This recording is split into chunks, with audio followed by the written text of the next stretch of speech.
보실 말씀은 요한계시록 12장 5절과 17절을 보시겠습니다.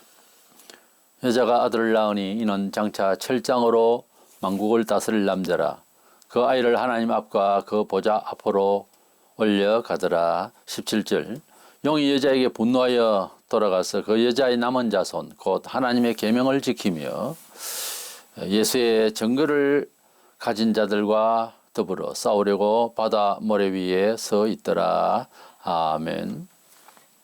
요한계시록에는 여자가 몇 나옵니다. 그 중에서 본장 12장에 나온 이 여자를 어떤 뜻으로 해석하느냐에 따라서 종말론을 이해하는데 큰 차이가 납니다.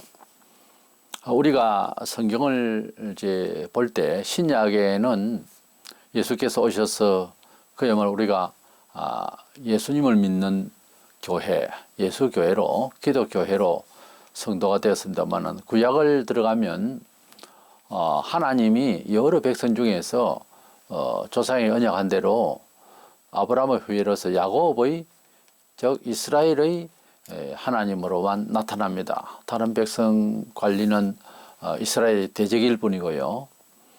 그리고 예수님께서 오셔서 구원하실 때에 먼저는 물론 지역적으로 이제 예루살렘에서부터 시작해서 그렇게 전도를 하셨지만은 나중에 제자들이 분부대로 온 세상을 향해서 전도를 하게 된 거예요. 그 전도의 말씀이 우리에게도 이제 당도를 해서 우리가 이렇게 하나님의 백성이 됐는데 구약과 신약을 보면 구약의 약속, 신약의 약속 그 말입니다. 신구약의 약속은 두 부류의 구원의 백성으로 나뉘어져야 합니다. 민족적으로 이스라엘 백성이 택하신 백성, 선민이라고 하는 하나님이 여러 백성 중에서 초이스하신 그 이스라엘 백성이 있고 육신적으로 할 일을 행해서 표식으로 하나님의 관리 안에 들어갔습니다. 신약에는 예수께서 오셔서 이방인인 우리들까지 구원을 하셔서 우리가 하나님의 영적인 아브라함의 후예가 되는 것으로 그런 식으로 성경을 표현하고 있습니다. 그래서 영적으로 하나님의 백성이 되는 것은 성령으로 거듭나서 하나님의 백성이 되는 건데 육신적으로 확인이 안 되죠. 그래서 믿음의 고백을 통해서 또는 삶을 통해서 그렇게 확인이 되고 그래서 세례식을 받고 하는 과정이 있습니다. 그래서 신구약 성경은 육신의 하나님의 백성과 영적으로 하나님의 백성이 된 사람들에 대한 내용입니다. 그래서 육과 영육 간에 구원하시는 하나님을 보여주시죠. 근데 요한계시록은 이제 이 세상을 완전히 마무리하시는, 그래서 세상을 심판하시고 이제 새하늘과 새 땅을 우리가 가고 불신자들은 뭐 구약시대든 지금이든 그 모든 사람들은 이제 저주의 부활을 받아가지고 지옥을 간다 이런 내용이에요. 그 가운데 이제 이 종말론에 대한 마지막 때 주님 재림하시기 전에 일어날 세상에 대한 환란과 교회의 어떤 여러 순교적인 또 분투하는 그런 모습을 그린 이 요한계시록은 마지막 때 되어질 일이기도 하면서 신구약의 백성들을 완전 구원하는 그런 마무리 단계단 말이에요. 우리가 성경을 볼 때에 구약에도 예수 그리스도를 통한 구원 또 은총 다 나와요. 다 나오지만은 배경을 아셔야 된다는 거죠. 이스라엘 백성을 비록 그들이 예수님을 메시아로 알지 못하고 십자가에 못 박혀 죽이도록 로마 근하에 있을 때에 그렇게 엄청난 민족적 실수를 했어요. 큰 죄를 범했죠. 어떤 면에서는 모르고 죄를 지은 거죠. 근데 그 벌을 또 받았단 말이에요. 역사적으로. 그러나 하나님께서 선택하신 백성에 대해서 구약에도 여러 형식으로 이스라엘 백성을 이제 징계를 하실 때 보면 꼭 하나님이 버리신 것 같은 그런 느낌이 들 정도로 고통을 많이 받았어요. 그러나 하나님 백성을 버리지를 않으셨다는 거죠. 그러면 예수교가 시작된 예수님이 오신 이후에는 완전히 버렸느냐? 아니란 말이죠. 그걸 아셔야 되는 거예요. 구원의 방식과 속죄의 방식 자체가 바뀐 것 뿐이지 구약이나 신약이나 회개하고 구약에도 제물을 드리고 신약에도 예수를 믿어야 돼요. 회개하고 복음을 믿으라. 마가 1장 15절 그렇게 말씀하셨거든요. 그래서 종말론에 대한 이 요한계시록 예언의 말씀은 세상 종말에 하나님께서 구약 백성과 신약 백성, 즉 신구약의 하나님의 육과 영의 영육간의 백성을 구원하시는 내용으로 봐야 해석이 바로 되어집니다. 또 우리가 예수 믿는다고 이스라엘 백성 아주 무시하려고 대드는데 그렇게 하는 것이 아니에요. 성경에 누차 말씀을 여러 번 하셨어요. 이래서 이 요한계시록 12장에 나오는 이 여인에 대해서 어떻게 해석하느냐, 기독교인이냐 유대인이냐 크게 대별하면은 이것을 해석을 바로 안 하면 하나님의 구원에 대한 섭리의 그 마무리하는 이 섭리 자체를 제대로 이해를 못한다고 말해요. 지금 우리의 신앙 자체도 잘못될 수가 있어요. 분명히. 그래서 기독교화하고 뭐든지 이렇게 해가지고서 뭐 우리가 이방인으로 정말 하나님 백성도 아닌 사람이 어쩌다가 이제 부름을 받아서 구원을 받고 난 뒤에 개구리 올챙이 시절을 모르듯이 그런 식으로 하면 안 된다 그 말이에요. 그게 내 표현에 성경에 다 나와요. 이래서 이 여자를 어떻게 이해할 것이냐, 12장 내용 전체를 보면 이 여자가 큰 환란 중에 어디로 도망을 가요. 그래서 오늘 도망가는 여자 이런 주제로 말씀을 나누고자 합니다. 먼저 이 도망가게 되는 이 여인은 어떤 특별한 남자를 낳은 아이로 나와요. 그 여자가 특별한 남자아이를 낳았다 그렇게 되어 있는데요. 그 아이는 본문 5절에 여자가 아들을 낳으니 이는 장차 철장으로 만국을 다스릴 남자라. 그 아이를 하나님 앞과 그 보좌 앞으로 올려가더라. 이런 말씀이 나와요. 자, 이 아이를 낳은 여자. 그래서 남자아이를 낳은 이 여자는 어떤 아이를 낳는가 하니까 장차 철장으로 만국을 다스릴 남자 이렇게 됩니다. 이 철장으로 만국을 다스린다는 표현이 계시록 자체에서 원래 그 책 66가지의 성경이 있는데 그 책 안의 내용이 지필가가 성령의 감동에 쓸 때에 이런 뉘앙스를 저런 뉘앙스로 쓰고 막 혼란스럽게는 안 써요. 문맥에 따라 조금 차이는 나도. 그래서 이 계시록 안에서 철장을 가지고 다스린다 이런 표현이 또 다른 데도 나오거든요. 그러면 누구를 상징하느냐? 계시록 2장 17절과 19장 15절을 보면 예수 그리스도에 관해서 예수 그리스도의 권세에 대해서 표현을 할 때에 철장을 가지고 만국을 다스린다 이렇게 표현하고 있습니다. 그보다 또 하나님 앞과 그 보좌 앞으로 그 남자아이가 올려가더라 그랬는데 남자가 하늘로 올라간다는 말이 하나님 보좌 앞으로 그것도 올라간다는 말이 아무에게나 표현되는 것이 아니라고 말이에요.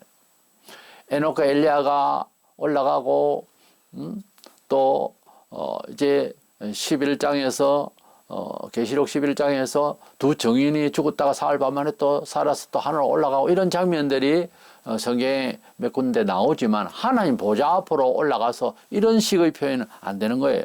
그래서 그 보좌 앞으로 올라갔다는 말은 하나님 곁으로 하나님 보좌 가까이에 갔다 이런 말씀인데 이것은 예수 그리스도의 부활 성천을 말해요. 그러니까 이 표현을 보면은 이 여인이 여자가 예수님을 낳아서 그 예수님이 만국을 다스릴 만왕의 왕이 되시고 부활 성천하신 분이다. 그런 뜻이에요.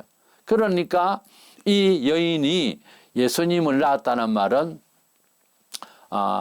다른 이제 사회 문화적으로 보면은 유대교에서 기독교가 나왔다 그 말이에요.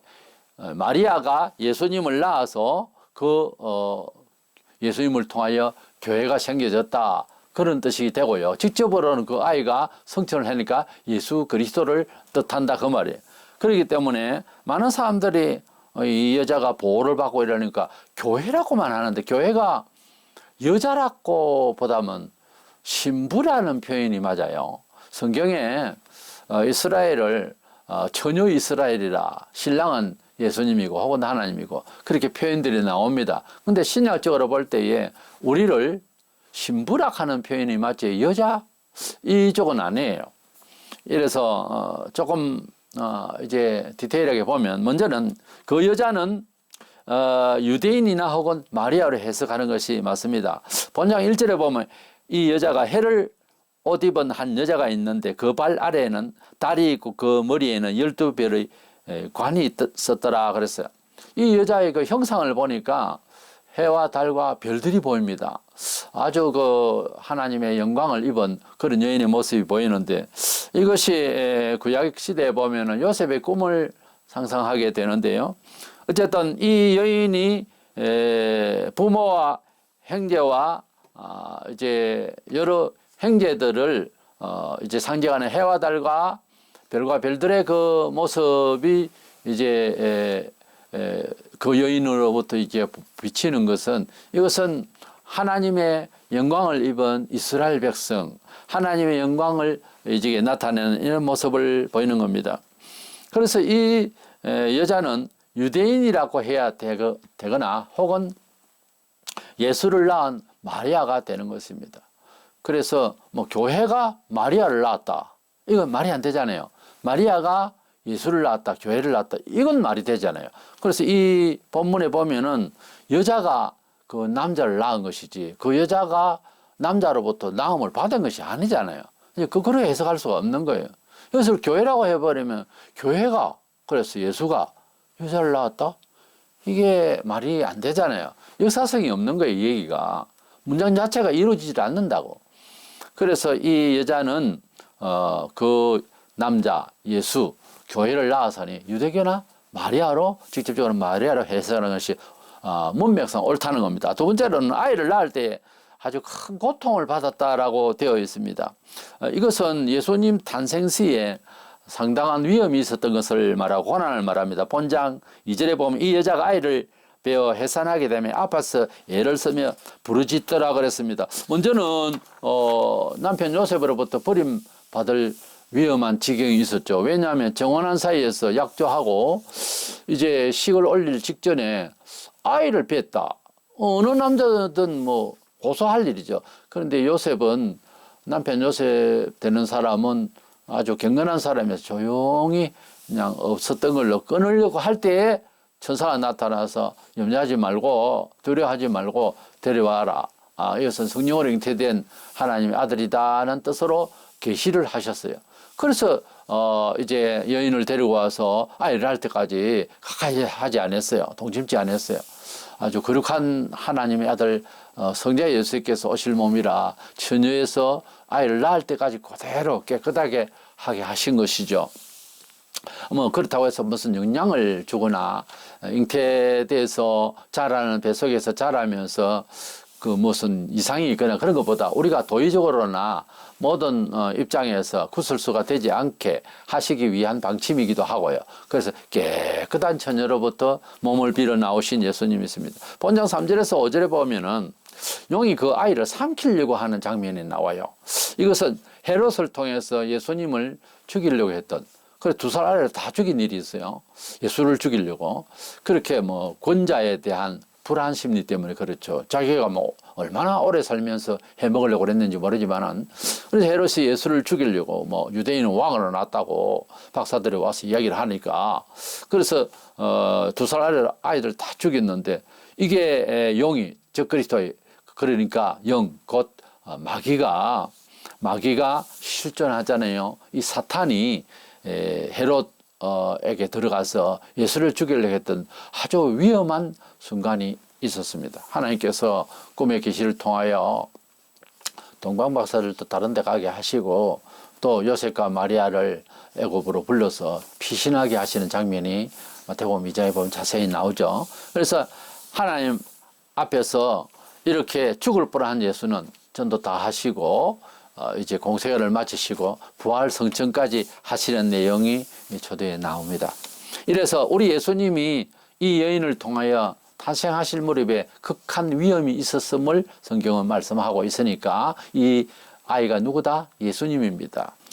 그래서 이제 세 번째로는 그 여인은 우리가 앞서 이제 여러 환란들을 보았습니다만은 두 정인이 나타나서 11장에 보면 전반부에 대환란 중에 전도도 하고 하는 장면이 나오는데, 구약과 신약을 이렇게 살펴보면은 매칭이 되는데 다니엘서도 나오고 이러는데, 요한계시록상에는 6장에 드디어 백말탄자로 꼭 승리자처럼 예수님을 흉내내는 그런 적그리스도가 나타나죠. 적그리스도가 나타나는 것은 목적이 교회를 핍박하고 세계를 주도하고 불신자들이야 뭐 이래나 저래나 지금도 그렇게 먹히고 있습니다만은 무엇보다 교회를 상대로 그렇게 핍박을 감행을 합니다.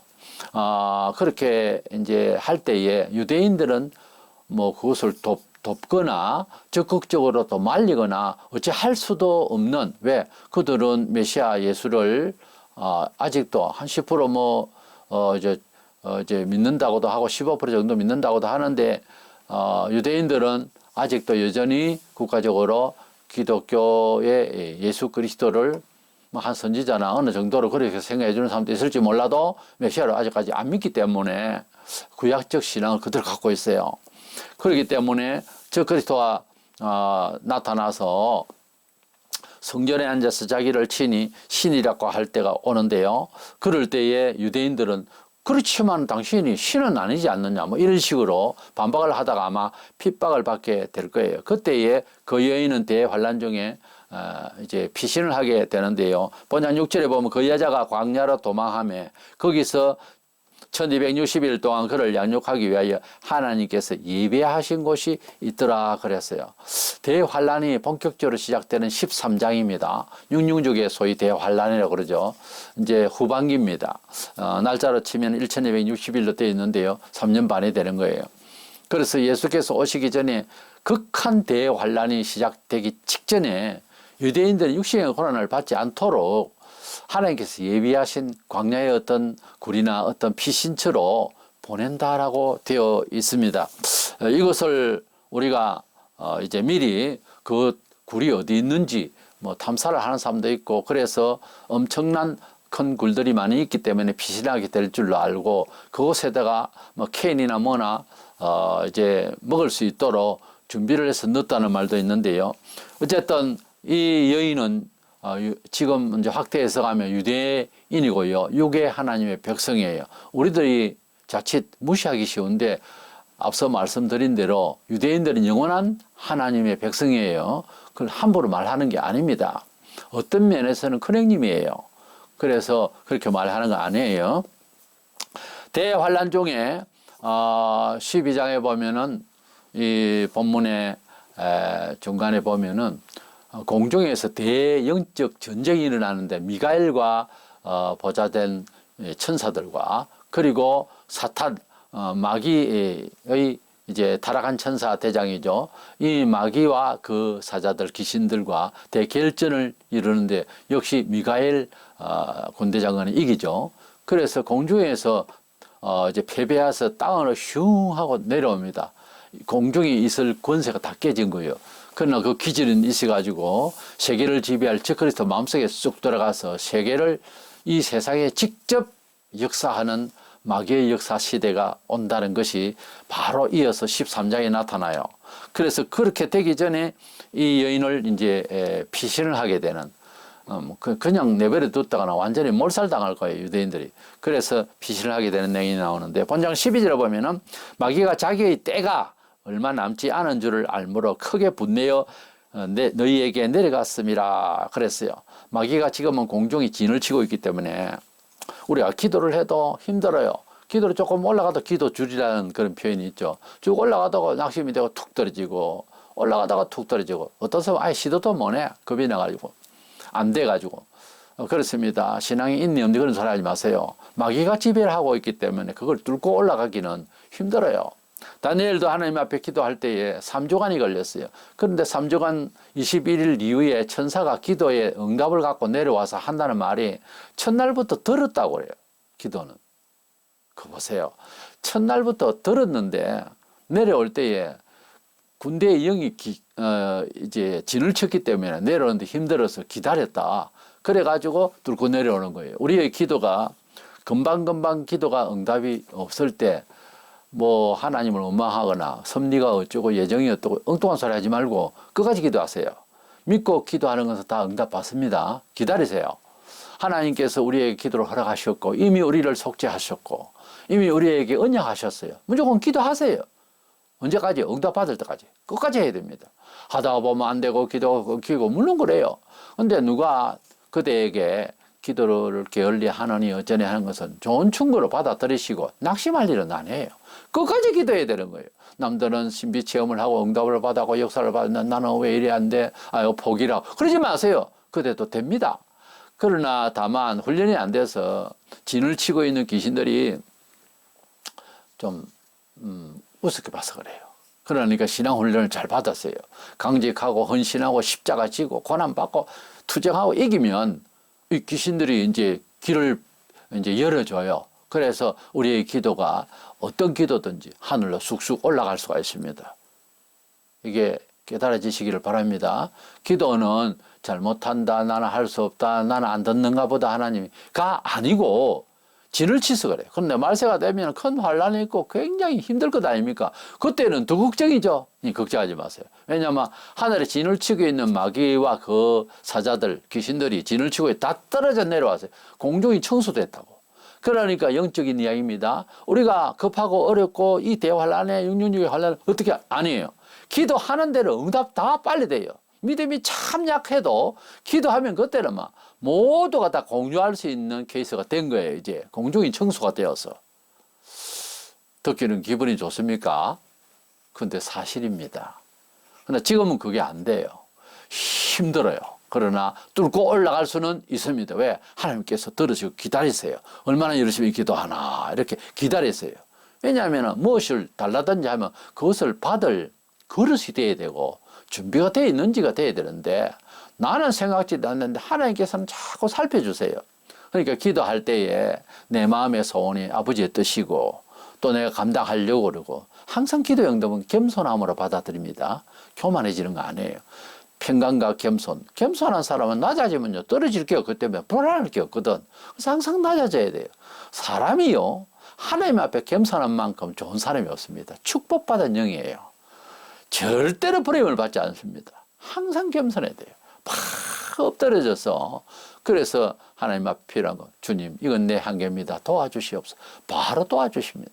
겸손한 자에게 은혜를 주시나니 하나님은 겸손하면 또 믿으면 반드시 응답을 하십니다.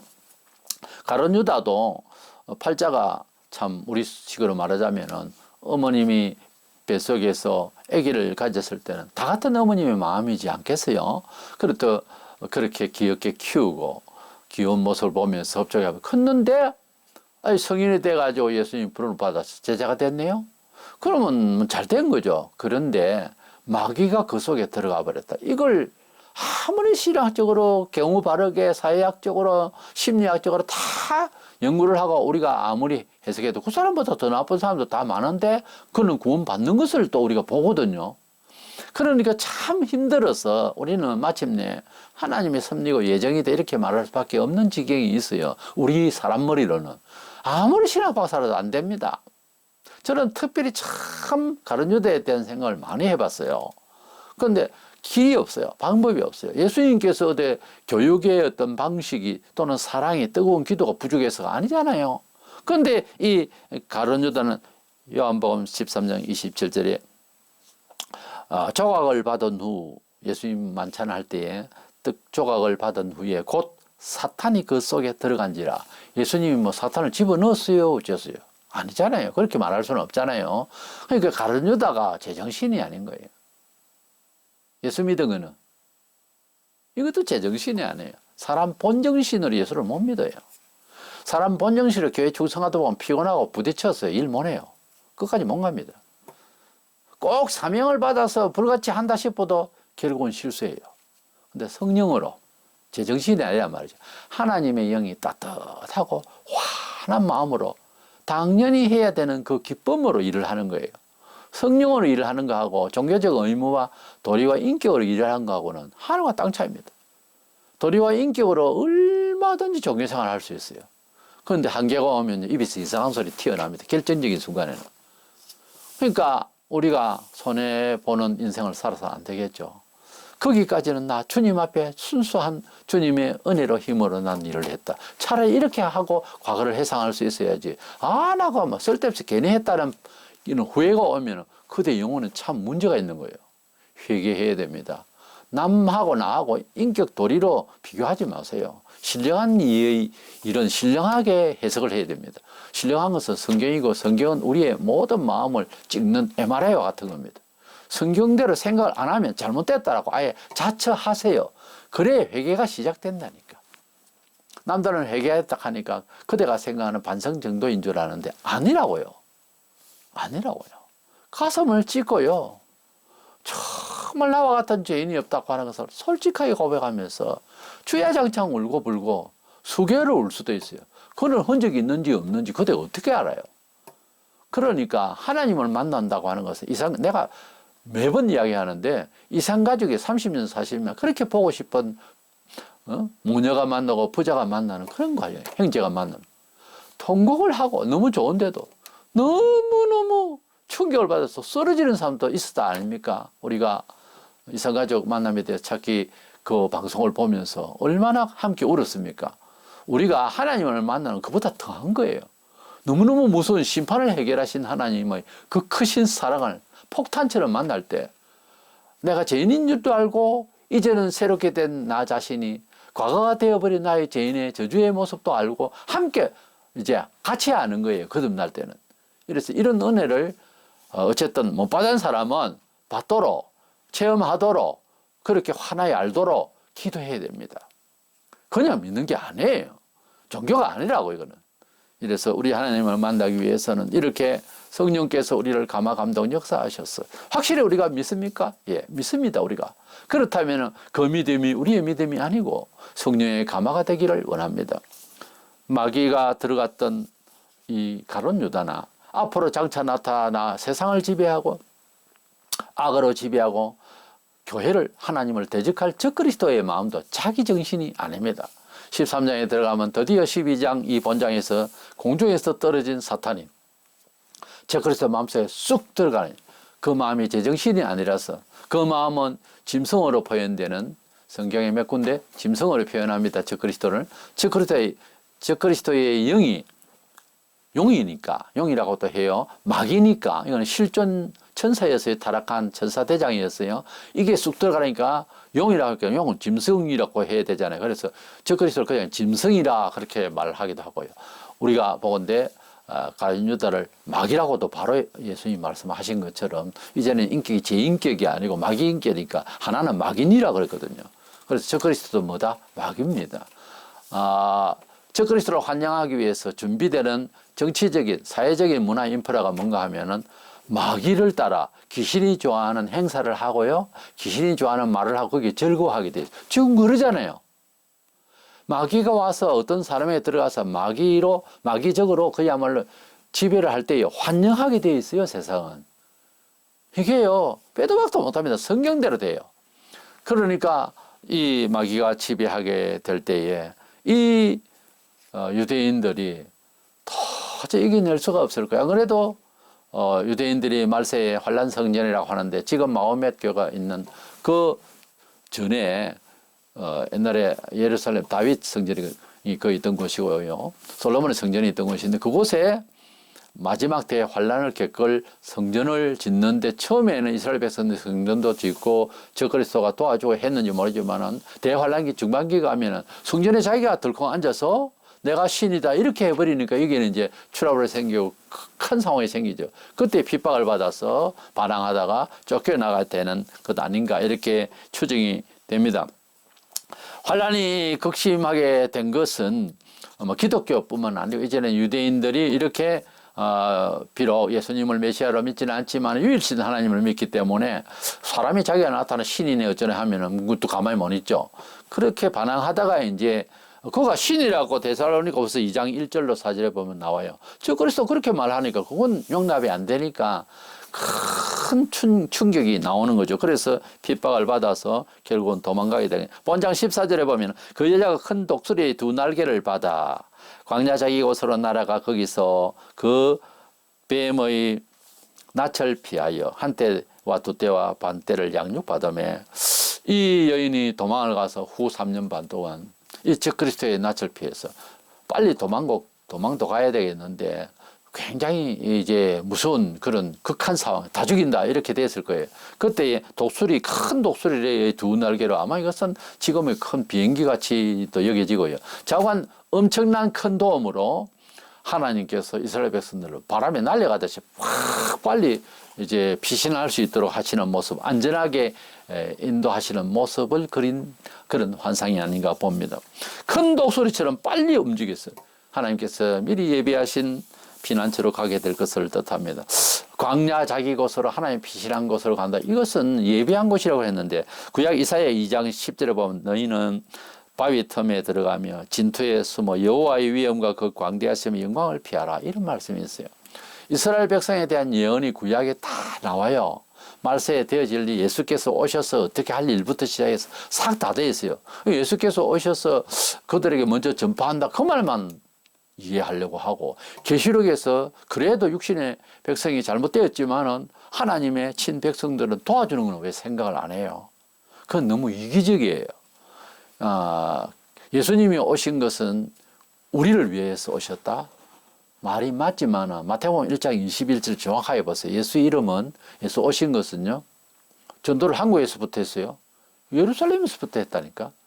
그래서 예수님께서 오신 것은 자기 백성을, 그랬어요. 저희 죄에서 학대하니까 우리도 자기 백성 안에 관로 안으로 들어갈 뿐이지 자기 백성을 저희 죄에서 구원할 자이심이라 이렇게 되어 있어요. 구약에도 예수에 대한 예언을 하시고 그런 속죄주로 오신다는 내용을 말씀하실 때에요. 이스라엘의 목자가 되게 하리라 그랬어요. 그러니까 이 복음이 우리에게 전달되고 우리도 예수님을 믿어서 구원 얻을 수 있도록 허락이 되기까지는요. 제일 처음에 이스라엘 백성이 예수 믿고 예루살렘에서 총회를 열었단 말입니다. 그런데 사도 바울이 이스라엘을 넘어서서 이방인에게 전도할 택한 그릇으로 부름을 받았단 말입니다. 그런데 대화를 하니까 이게 통하지 않는 거예요. 뭔 예수가 이방인을 이렇게 부딪혔다고. 그런데 우리 예수님은 미리 말씀하셨어요. 이방인들이 다 빛을 보고 구원을 받게 된다고. 그런데 유대인들은 전통적으로 하나님은 자기의 하나님만 되는 걸로 되어 있다고요. 소위 말하면 이스라엘의 신이라고요. 그런데 우리가 복원되는 비록 이스라엘 신이지만 복원되는 성경 내용 자체가 천지를 지으시는 하나님이고 전체의 하나님이 맞거든요. 근데 이걸 이스라엘은 전통적으로 하나님과의 독단적인 그런 민족적 신으로만 알고 있었기 때문에 예수님이 오셨다고 해도 또 예수를 믿고 속죄를 받는 방법도 바뀌었다 해도 제사 안 드리고 이제 믿음으로 속죄 받는다고 해도 유대주의로 살았다고요. 초기에는. 그래서 이게 자꾸 작동이 돼가지고 처음에는 믿음으로 그렇게 생각하다 갈라디아서 읽어보면 말이에요. 갈라디아 교인들이 또 율법적으로 또 돌아가는 거예요. 이게요, 근성이라는 게 이게 어느 집에서 어떤 교육을 받고 어느 지역에서 살았느냐, 육지에 살았느냐, 바닷가에 살았느냐, 섬에 살았느냐, 북쪽에서 살았느냐, 남쪽에서 사람 성격이 틀리다는 거예요. 그거를 깨기까지는 참 어려워요. 참 어렵다고. 어려운 존재임을 시인하세요. 그래야 변화를 받을 수 있어요. 나는 나니까, 나는 나라는 그 정도는 개우 해봐야 책 몇 권 읽었으면 어느 선생을 만나고 어느 부모 밑에 자랐고 한정이 있어요. 그 고집이라고. 그래서 제가 늘 하는 말은 성경의 말씀한 대로 나는 어느 정도 교정이 됐느냐 그걸 보시라고요. 그게 진짜 그대가 안고 있을 그대 자신이라고, 정체성이라고요.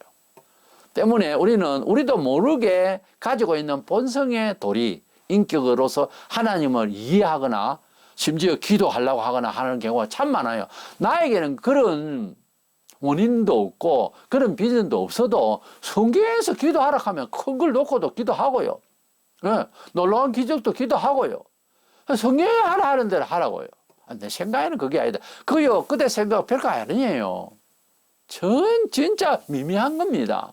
그걸 빨리 아셔야 돼. 인생은 하나님 만나면은 그거부터 깨야 돼요. 내 자신이 살아온 것, 트라우마, 모든 것, 좋고 나쁘고 간에 이 모든 것들을 해결하시는 예수님. 새로운 처세의 문이 활짝 열려서 하나님과 어떻게 하면 동행하고 큰일을 해낼 건가. 이렇게 생각을 해야 이제 무슨 비전이 생기고 꿈이 생기고 마음이 꿈틀꿈틀해지고 생기가 돋아요. 자, 하늘 보고 땅 보고 밭 보고 들 보고 산 보고 바다 보고 그저 이제 주일날 교회만 가고 그거 아니라니까요. 그렇게 믿는 게 아니에요. 예배당을 다니시게 하는 하나님이 아니라 하나님을 만나서 눈이 열리고 삶 속에서 완전 다른 틀로 다른 비전의 감각을 키워서 열어서 살도록 하는 거예요. 우리가 무슨 물건을 또는 요즘은 신형 자동차에 여러 기능이 많아요. 핸드폰도 그렇죠. 어른들은 반도 못 쓰고 그냥 이제 버립니다. 그러니까 이런 기능도 있었네. 이런 바보짓을 우리가 한다고요. 뭐 물건도 5년 동안 10년 동안 이런 기능도 있었네. 이걸 알고 사용을 했으면 참 편리했을 건데 이런 게 얼마나 많습니까? 우리가 하나님을 만나서 살아가는 신앙의 과정이 더합니다. 더해. 하나님은 너무너무 정말 우리에게 영안을 열어서 정말 믿음으로 살아가는 기술과 처세가 많다고 에베소 1장에서 눈을 열어서 하나님의 그 풍성하신 역사하심을 알기를 원하노라고 바울이 그렇게 간절히 말했어요. 우리가 하나님을 만나서 산다고 하는 것은 놀라운 여러 가지 기능을 이제 빨리빨리 발견해서 사용할 수 있는, 즉 믿음의 도구, 삶의 도구가 많이 확대되어지고 많이 이제 밝혀져서 막혔던 구멍을 열고 다 이제 찾아 나서고 비추고 이렇게 생활이 풍성하기를 원합니다.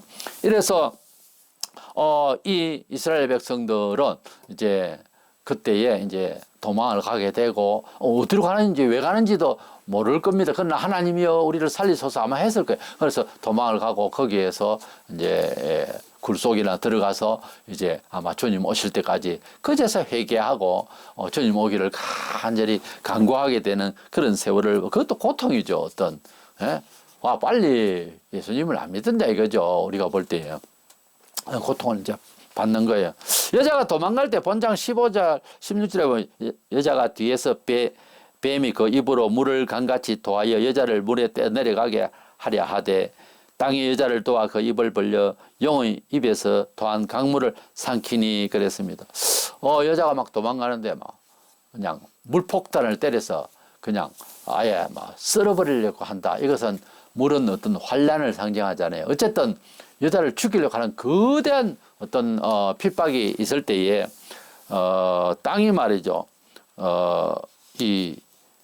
그 환란을 땅이 쫙 갈라져서 그 물이 쏙 들어가 버리고 그렇게 그 환란이 당도하지 않도록, 위해가 되지 않도록 하나님이 역사하신 내용이 나와요. 이것은 이제 하나님의 이제 만물의 역사로서 땅을 가져와서 이용도 하실 수 있지만 영적으로는 교회가 그들을 크게 도와주는 어떤 역사로서 그걸 잠재우고 빨리 도망가도록 협력할지도 모릅니다. 이 땅은 종교계를 상징하기도 하고요. 물은 환란과 세속의 힘인데 어쨌든 이것은 자연현상으로서도 가능하고요. 하나님께서 온전히 그 여인의 이제 피난을 도와주실 것입니다. 로마서 11장 25절 6절에 보면 행자들아 보면 이방인의 충만한 수가 들어오기까지 이스라엘의들은 우둔하게 된 것이라 그리하여 온 이스라엘이 구원을 받으리라 이런 말씀이 있어요. 우리 이제 로마서에는 우리 이스라엘 백성들이 말세가 되면은 이방인들이 다 구원의 충만한 수가 차이게 되면 이스라엘 백성들도 결국은 구원을 받게 될 것이다 이런 내용이에요. 우리가 성경을 보면은 먼저는 복음을 통해서도 그렇지만은 먼저는 이스라엘 백성이 하나님의 구원의 대상이었어요.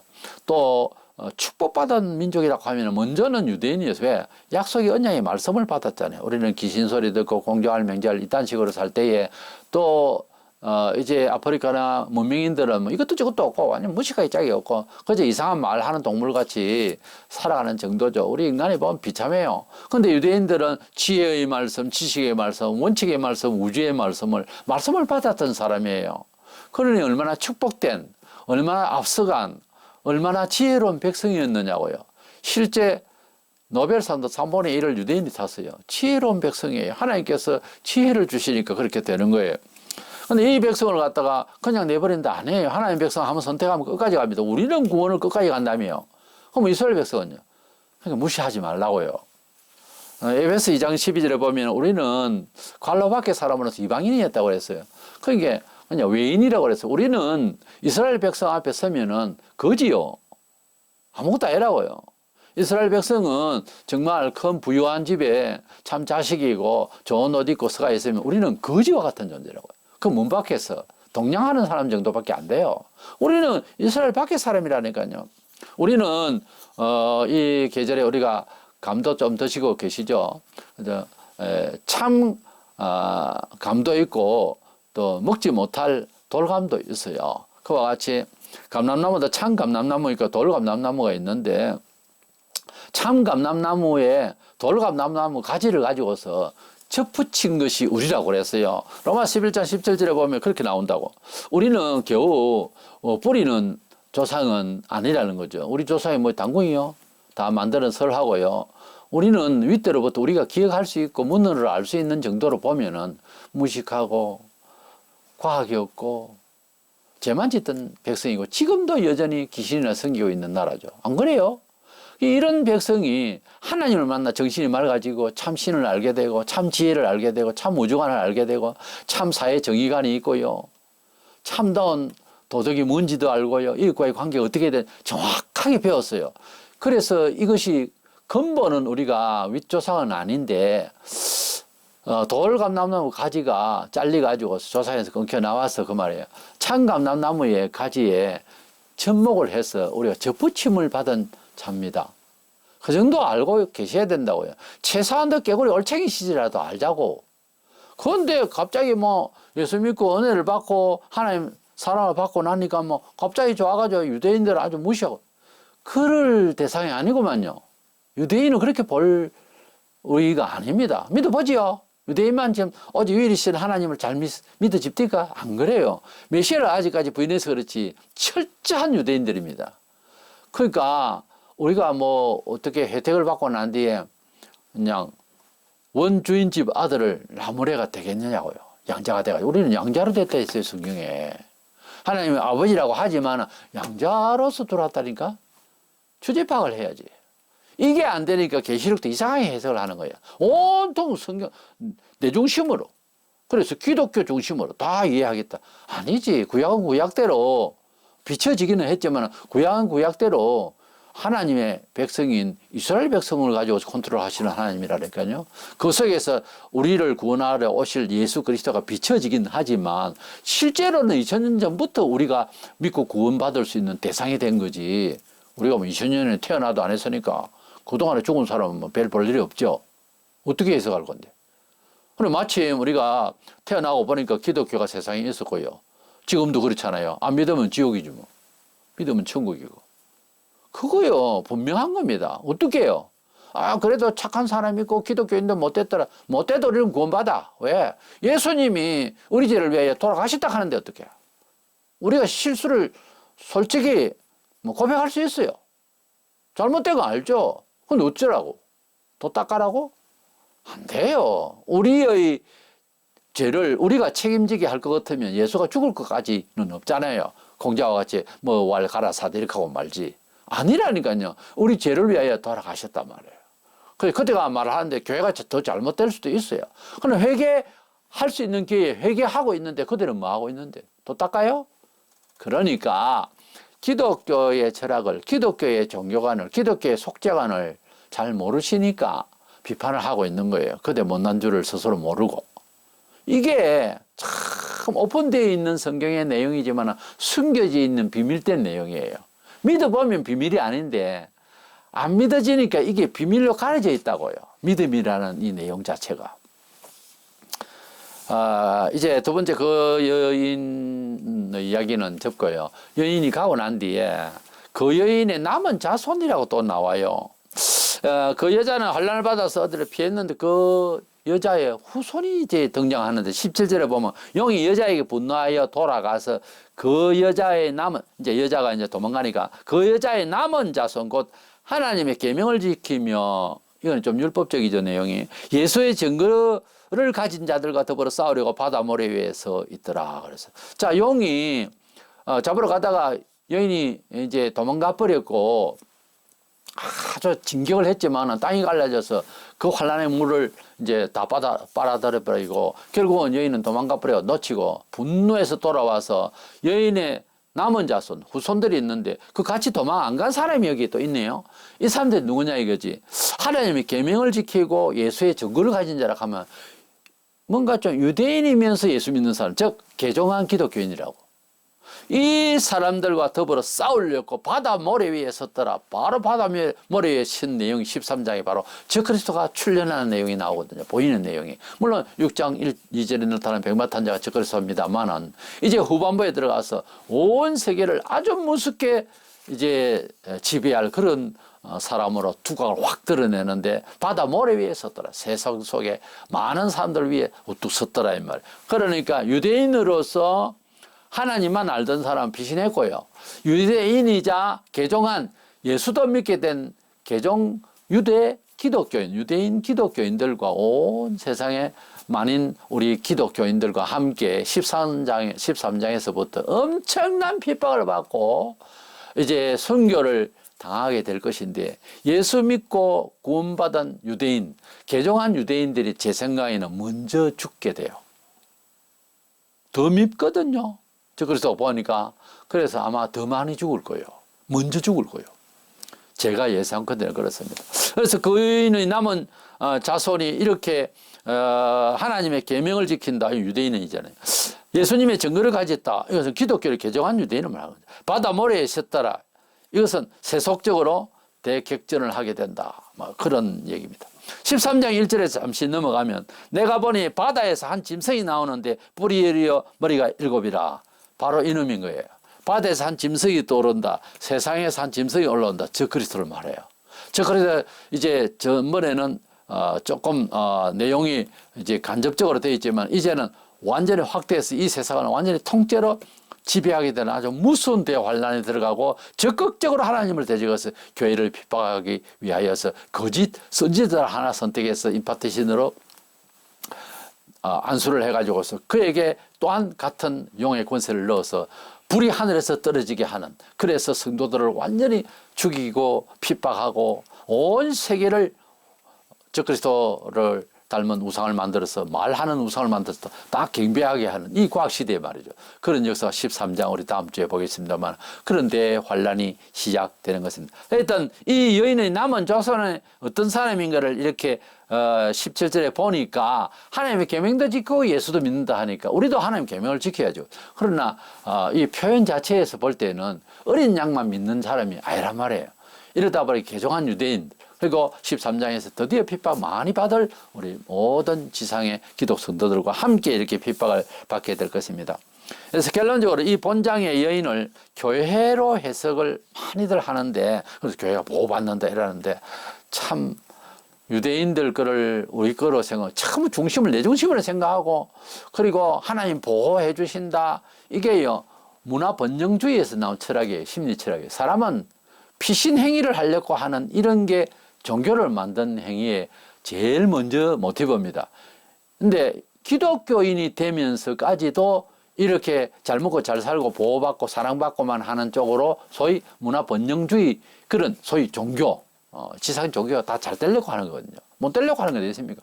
잘 되려고 하는 그 성질로 보니까 유대인을 구원하는 내용을 또 우리다고 생각하니 교회가, 여자가 교회가 돼버리잖아요. 근데 오늘 들어보니까 여자가 교회가 될 수가 없잖아요. 여자가 교회를 낳았다 하면 모르지만은 그냥 남자를 낳은 여자가 교회다 이래 보면 교회가 예수님을 통해서 나왔는데 교회가 여자를 낳아요? 그것도 아니잖아요. 그래서 그렇게 말하면 안 된다 이거. 교회가 예수를 낳았다 이렇게 말하면 이게 문맥이 안 맞는 거예요. 그리고 지상 모든 교회가 이 여인이 피신한 어느 곳으로 간다고 하는 지역을 다 갈 수가 없잖아요. 한국 사람도 비행기 타고 가가지고 거리로 또 가야 됩니까? 그게 아니거든요. 이 국지적으로 어디로 도망가는 거예요. 그런데 온 세상 교회가 어디로 피신을 해요. 그래서 이 피신을 어떤 사람이 가만히 생각해 보니까 666에 대화는 너무 무서우니까 공중으로 피신할 것이다. 이 공중이라 했어요. 왜 자꾸 억지를 부리고 어쨌든지 듣기 좋은 소리를 자꾸 미혹을 받냐고. 그 귀신 소리요. 해석을 잘못하면 귀신 소리 돼버린다니까.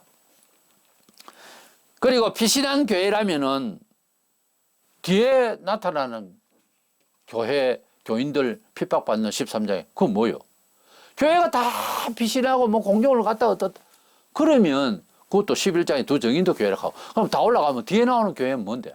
믿음이 없는 사람들이요. 어떤 사람이 말하듯이 휴거론 자들 믿음이 없는 사람이 거 있다고. 믿음이 없는 사람이 순교를 해요. 그 말도 안 되는 사람 믿음이 없으면 순교 안 하지. 안 믿는다 해버리지. 두 손 들고. 일제 때 왔지. 배신해버리면 말지. 순교까지 한다는 끝까지 믿는다는 말이에요. 믿음은 뭐를 해요? 성령으로 해요. 증거를 뭐로 해요?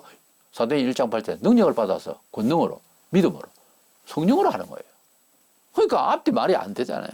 구원론적으로도 보편적인 것이 안 돼요. 먼저 가는 놈은 뭐며 뒤에서 고생하는 놈은 뭐요.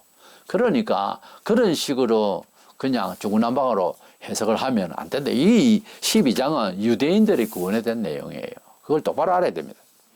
우리가 대환란 중에도 우리의 믿음의 선배 되시고 아브라함 할아버지 이삭 야곱의 그 줄을 타서 내려온 우리 믿음의 형님 되신 유대인들 우리 예수님을 죽인 분들이지만은 그러나 많은 사람들이 회개도 하고요. 말세에 또 회개할 겁니다. 로마 11장 그렇게 다 돌아온다 했잖아요.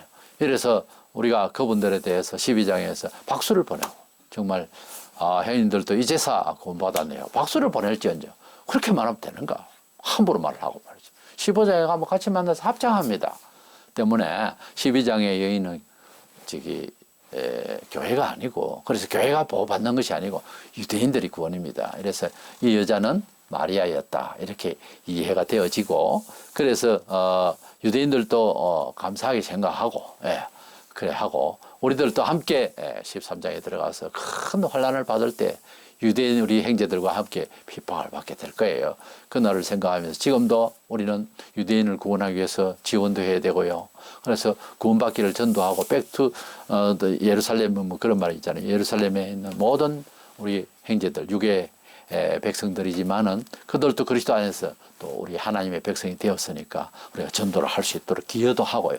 직관적으로 우리가 전도해야 됩니다. 또 그들을 사랑해야 되고 어떤 면에서는 고맙게도 생각해야 되고요. 그들이 없으면 우리가 복음을 어떻게 들어요? 생각을 좀 하고 좀 유대인들을 보고 나무라든지 해야지. 저주하고 그럴 대상이 아니에요. 저주받을 놈은 우리지 원래. 그래서 생각하시고 12장에 나오는 여인은 절대로 교회가 아니고 말이 앞뒤가 안 되니까 바로 유대인이고 혹은 마리아를 생각한다. 이렇게 깨달으시면 잘 깨달은 것이고 말씀을 잘 이해하게 되는 것입니다. 주님 안에서 지혜롭기를 축원합니다.